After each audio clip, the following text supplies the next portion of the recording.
ඔන්න අද මං ඔයාලට ගෙනාවේ වයිරල් පැක් එකක්. ඇත්තටම දවස් 7න් සම පැහැපත් කරගන්න පුළුවන් පැක් ඒවා තියෙනවද? සම පැහැපත් කරගන්න වගේම ඔයාගේ සමේ තියෙන අඳුරු ලප කැලල්, පිම්පල් මාක්ස් වගේම අවුවට ඩැමේජ් එකම අයින් කරගන්නත් පුළුවන් මේ පැක් එකේ. පිරිසිදු භාජනයක් අරගෙන ඒකට හාල් පිටි ඔයාලට අවශ්‍ය ප්‍රමාණයට දාගන්න ඕන. මම පාවිච්චි කරන්නේ මූණට විතරක් හින්දා මං හාල් පිටි ටිකක් දාගත්තා. ඔයාලා අනිවාර්යෙන් මේ භාජන වගේම ඔයාලගේ අත් දෙකත් හොඳින් පිරිසිදු කරගන්න ඕනේ.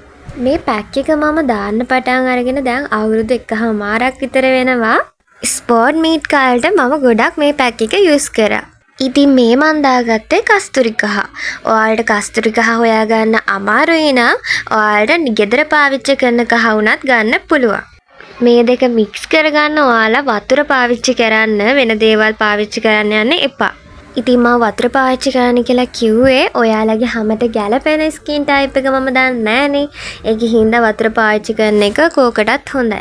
ඉතින් වතුර වුණත් ඔයාලා ගොඩක් දාගන්න යන්න එපා. මේක ෆේස් පැක් එකක් හින්දා දිය වෙන්න වතුර දාන්න එපා. මේකෙන් ඔයාලගේ මැරුණ සම අයින් කරනවා. මම මේ අත්දැකීමෙන් කියන්නේ මම ගොඩාක් එළියට ගිහින් ආවා. මේ පැක් එක තමයි යූස් කරේ. මම මුලින්ම යූස් කරේ හාල් පිටි වතුරයි විතරයි. මාස දෙකක් විතර යූස් කරාම පළවෙනි දවසේ මට ගොඩාක් රිසල්ට් එක පෙවුනා. ඇත්තටම කිව්වොත් මට වගේම ගෙදර අයටත් ඒක පෙවුනා. මොකද ඒ කාලේ ස්කූල් යන කාලේ හින්දා මුකුත් ක්‍රීම් එකක් ගන්න නැහැ. අවුවට ගිහින් ගොඩාක් කාලු වෙලා හිටියේ. දැන් නම් මම මේ පැක් එක යූස් කරනවා ගොඩාක් අවුවට ගිහින් ආපු වෙලාවට විතරක්. හාල් පිටි වලින් ඔයාලගේ මැරුණ සම අයින් කරන්න පුළුවන්. මොකද මම ඒක විශ්වාස කරේ නැහැ. පස්සේ තමයි මට තේරුනේ මගේ මැරුණ හැම අයින් වෙන්නේ මේ හාල් පිටි වලින් කියලා.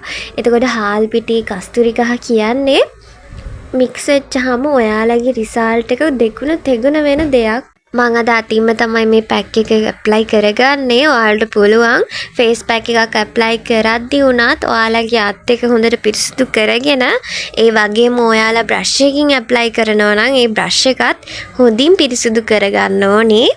ඔයාලා මතක තියාගන්න ඕන ඔයාලා පැක් එක රිමූව් කරද්දී වතුර චුට්ටක් පාවිච්චි කරලා ඇඟිලි තුඩු වලින් උඩ අතට හොඳට මසාජ් කර කර තමයි මේක රිමූව් කරන්න ඕනේ.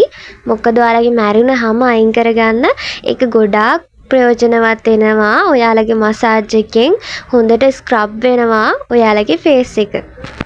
ඔයාලගේ බ්ලැක් හෙඩ් වයිට් හෙඩ් ප්‍රශ්නටත් මේක හොඳ විසඳුමක් කියලා හිතනවා. ඒත් මේකෙන් සාර්ථක කරගන්න බෑ ගොඩාක් තියෙන අයට. වයිට් හෙඩ් තියෙනවා නම් සාමාන්‍යයෙන් මේකෙන් හොඳ රිසල්ට් එකක් ගන්න පුළුවන්. ඒ වුණාට ඔයාලගේ හමු ගොඩාක් ඩ්‍රයි නම් වයිට් හෙඩ් අයින් වෙන්නේ නෑ මේ පැක් එකෙන්. එහෙම අයට වයිට් හෙඩ් ලේසියෙන් අයින් කරගන්න පුළුවන් බජට් එකටත් ගැලපෙන හොඳම ටූල් එකක් ගැන මං ඊළඟ වීඩියෝ එකෙන් ගේන්නම්. පැක් එක හොඳට වේලෙනකම් විනාඩි 20ක් පැය භාගයක් අඩුම තියාගන්න ඕනේ. මොකද හොඳට ඩ්‍රයි වෙන්න ඕන ඔයාලගේ හැමට. ඊට පස්සේ ඔයාලට පුළුවන් වතුර පාවිච්චි කරලා සාමාන්‍ය ජලයෙන් ඔයාලගේ මූණ හොඳට ස්ක්‍රබ් කර කර හොදලා අරින්න. අන්තිම ස්ටෙප් එක විදිහට ඔයාලට අයිස් කැටයක් ඔයාලගේ හැම සෙන්සිටිව් නම් ගොඩාක් සෙන්සිටිව් නම් රෙදි කෑල්ලක් අරගෙන ඔයාලට ඒක කරගන්න පුළුවන්. මේක අපි විනාඩි 15ක් 20ක් තියාගන්න ඕන අනිවාර්යෙන්ම.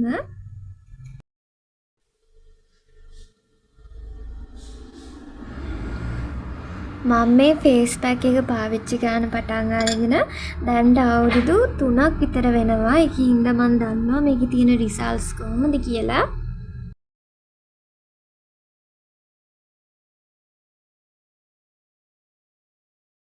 ඊළඟ වීඩියෝ එකේ හම්බෙමු.